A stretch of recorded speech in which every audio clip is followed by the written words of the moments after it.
Hey guys, DB Right here, and today we are back, and I know it has been over a year since the last installment of this series, and I apologize for that, and that is, what if Fasha and Gine survived?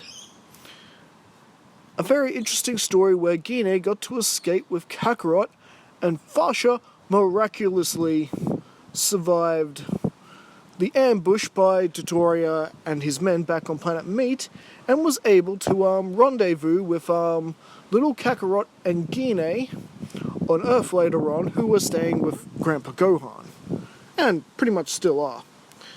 Well, when we last left this off, we had finished the Saiyan saga, and we're heading through the Namek saga, while Raditz, Gohan, and Krillin have gathered 3 of the Namekian Dragon Balls, while Vegeta, who is being supervised by Zarbon and Dodoria, and of course Kui, into finding the other ones. Yep, Vegeta made it back to Frieza's station after the battle on Earth, and convinced Frieza to spare his life, helping him to find these wish orbs of Namekian. Now that Vegeta knows the legend is true, but of course, Vegeta is only using Zarbon and Dodoria until he can see the opportunity to get what he wants. Immortality and overthrow the Emperor Frieza! Ha ha ha ha! Because I'm Vegeta! And, well, thanks to Raditz and how well he knows Vegeta and these other guys from the Frieza Force, they have managed to go undetected from Frieza, Zarbon, and Dodoria, and Kui thus far. However, that is about to change, as Dende does indeed lead our heroes as promised to the eldest Namek, and all of them get their powers raised by Guru and awarded their 4th Dragon Ball. Vegeta has since sensed this, and during this time frame since the last story, they have managed to collect 2 more of the Dragon Balls. So thanks to Vegeta's help, Zarbon, Dodoria, and Kui have collected 3 of the Dragon Balls, while our good guys have the other 4.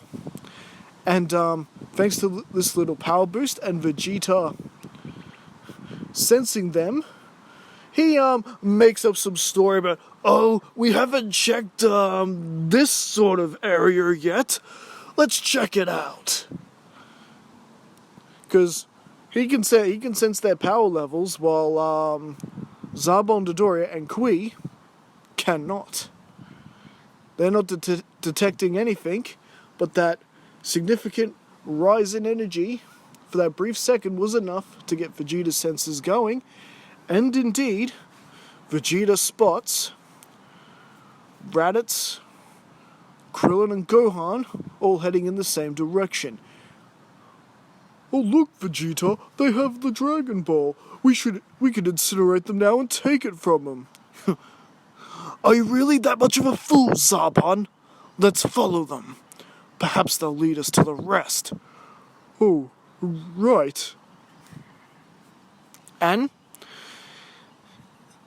he is indeed correct, because as the 3 reunite with Bulma, who's safeguarding the other 3 Dragon Balls they had found, and Vegeta notices this, and, well, they instantly come upon our heroes, and pretty much they are wanting the Dragon Balls, and of course the Earthlings are in no hurry to give them such Dragon Balls, especially now that their powers have increased thanks to the eldest Namek. It's very possible that Raditz, Gohan, and Krillin could stand up to the likes of Dodoria, Kui, Zarbon, and even Vegeta. However, this is where Vegeta shows his true colors and makes his move by turning around and disintegrating Zarbon, Dodoria on the spot, and Kui's Vegeta, how could you do that? You're next, Kui. You're not getting away. He pursues after Kui and begins battling it out with Kui and pretty much does away with him. I must say, Raditz, I must thank you for gathering the remaining Dragon Balls for me. Now, why don't you be a good flunky and hand them over immediately? Forget it, Vegeta! I have no intention of helping you anymore. Well, that's too bad. You saw what I did to those three. And, well, I am afraid. And, well, before Vegeta could finish and get his attack in, everyone senses this freakishly high power level approaching the planet. It is, of course, Frieza. And yes, he's been listening in on the Scouters all this time. He knows Vegeta has betrayed him and that all the Dragon Balls are in the one spot. So Frieza is getting there quickly. Now, meanwhile, we are about Fasha Gine and Kakarot are making their way to Namek as fast as they can.